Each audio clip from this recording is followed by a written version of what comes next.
Hi folks, Dean Trumbley here, producer of True North Paranormal, and we are in the Columbia Trench in the Kootenay region of British Columbia at the heritage town of Fort Steele.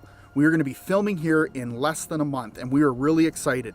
However, the reason I'm making this video is one of the most common questions we get is what does it take to film a paranormal investigation show? Well, we can tell you the process started 2-3 months ago, paperwork, background research, and securing the actual establishment to be able to film here.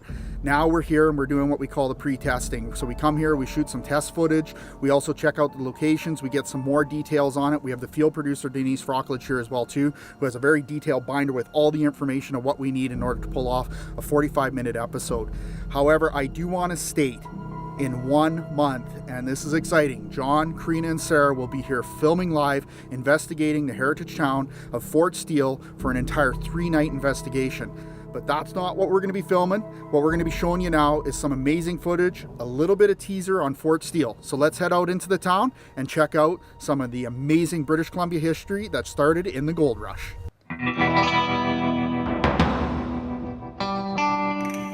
The first thing we noticed is once we stepped through the Heritage Town entrance, I could feel the energy of the boom days of the 1890s. The first location we are heading to is the Wild Horse Theatre, and we are joined by Gordon Sheridan, who is the Wild Horse Theatre manager and creative director for the Friends of Fort Steele Society. Okay, so here we are in the Wild Horse Theatre, and it is the site of some paranormal activity in the past, and still continues today. A lot of the actors who have worked here in the summer shows have reported things that they've seen, things that they've felt. The story revolves around a guy named George who worked here in the 70s. We do know people who worked with him, and we can prove that he did actually exist.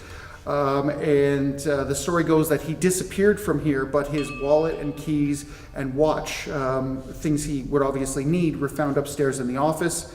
His shoes were found across the street, and he was never found again.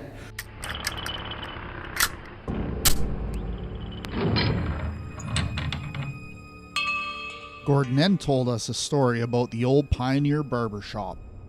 Okay, so this is the High Tower Barbershop and Bathhouse. It is one of the original buildings to Fort Steele, and it's a pretty small building, so you can see right through the window that there's a barber shop. 2 maintenance men were driving by in a truck on this road here. Both of them saw someone sitting in the chair, had to back up the vehicle, and when they did, there was nobody in the chair, obviously. So this is the Windsor Hotel, definitely one of the hot spots on site. A lot of reported activity here. Built in 1893, the Windsor Hotel is truly magnificent. Upon walking in, you wonder what it was like in its true glory. Many paranormal stories exist, from the smell of lavender perfume in the hall, to the image of a doll appearing in the bedroom mirror, and a ghostly presence on the stairs. Well, folks, that's our pre-screening for coming here to Fort Steele. Thank you, Gordon, so much for taking us around, telling us the stories. I know the whole team is very excited to be filming here. And Fort Steele's excited to have you. Excellent. Well, Halloween's around the corner. True North Paranormal's going to be coming at you at the heritage town of Fort Steele. What ghosts of the past would True North Paranormal find? What stories would we uncover? Commencing October 19th, a 3-night investigation by the True North Paranormal team will attempt to answer some of the questions of the past at the heritage town of Fort Steele. Happy Halloween.